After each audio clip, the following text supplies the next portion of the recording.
man ir viens jautājums. Tu viņiem piedāvā, kādu jūs operāciju gribiet? Tādu vai tādu? Jā. Visi jau cilvēki pateiks tūlītās, ka viņi gribēs endoskopisku operāciju. Endoskopiska operācija ir tāda lieta, ka ja nu kaut kas neiet tā kā gribētos, piemēram, asiņo pa daudz, ja? Endoskops tomēr tev ir ļoti ierobežots redzeslauks, tā kamera ir ļoti maza, un ja nevar nokontrolēt asiņošanu, tā asiņošana nenozīmē, ka tur nenormāls asins daudzums plūst, bet tev tajā ierobežotajā redzeslaukā, ja?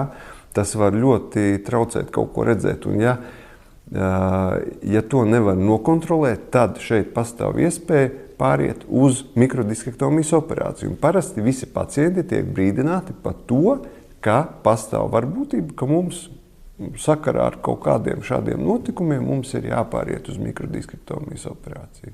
Es pilnīgi visus pacientus brīdinu par to. Jā, bet pamatā ir endoskopiska operācija. Ne, pamatā pacients jau izvēlas pats, ar kādu metodi viņš šodien jau pacients var izvēlēties. Bet pacients vienmēr pateiks, ka viņš to mazāk ļaunumu, kas iedod. Tā ir endoskopiska operācija. Redz, endoskopiska operācija arī pēc visiem literatūras datiem, tā ir ilgāka operācija. Viņa ir ilgāka. Viņa ir arī dārgāka. Jā, jo tā ir ilgāka operācija. Jā, jo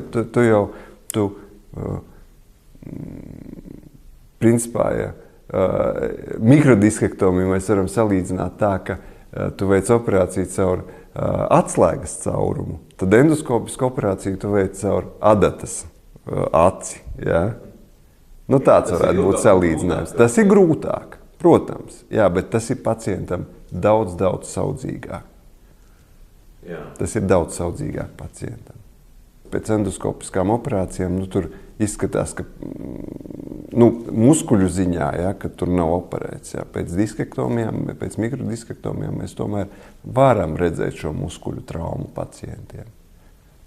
Un jo mazāk tiek traumēti muskuļi, jo mazāk sāpju un labāka muskulatūra arī paliek pacientam.